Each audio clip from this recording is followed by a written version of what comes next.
ये पालक है, इसमें से ना मैंने इसके मोटे डंठल और जड़ें वगैरह निकाल दी हैं, ख़राब पत्ते, और इस तरह से बारीक काट लेना। अब ये मेरे पास है सरसों का तेल, नेचर्स फ्रेश का कुकिंग ऑयल।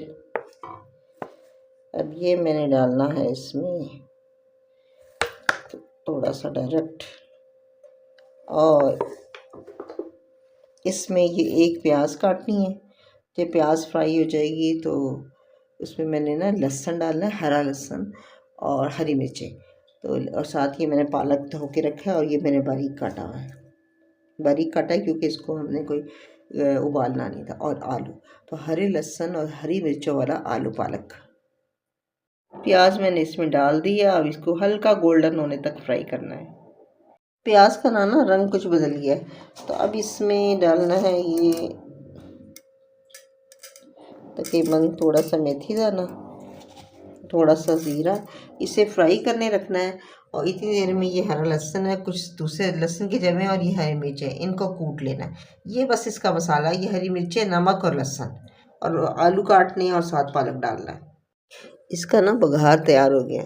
अब हरा लहसुन और हरी मिर्चें, इसकी खुशबू बड़ी ज़बरदस्त, ये मैंने पीस लिया और ये मोटा ही पीसा है। अब ये थोड़ा सा इसको फ्राई करना है और उसके बाद इसमें डाल देना है हमने पालक, और उसके बाद डालेंगे आलू काट के। पहले पालक डालेंगे, थोड़ा नीचे हो जाएगा तो आलू डालना है। अब इसमें पालक डाल देना।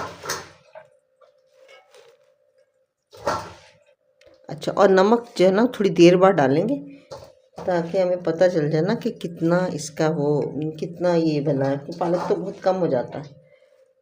बस इसको, इसके बाद इसको ढक्कन लगा के बंद कर देंगे और इसे चूल्हे पे रख देंगे।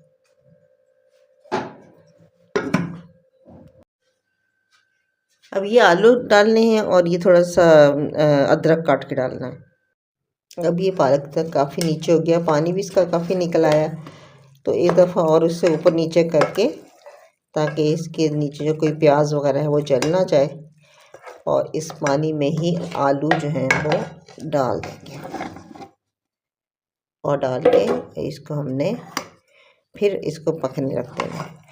अब इसमें इतना पानी है कि ढक्कन खोल के भी पकाएं ना तो ये आलू गल जाएंगे और पानी खुश्क हो जाएगा। तो इस पानी को ही बेसिकली खुश्क करना है, और फिर इसमें ऊपर से डालना है अदरक और सूखी हुई मेथी। अब ये आलू पालक बिल्कुल तैयारी पे, पानी काफ़ी कम हो गया। तो अब ये डालनी है इसमें, ये मैंने डाली है 2 टेबलस्पून सूखी मेथी, और ये अदरक, और ये डाल के और इसको फिर तेज़ आंच पे रख देना है और ढक्कन खोल देना, ताकि इसका पानी खुश्क होके तेल निकल आए।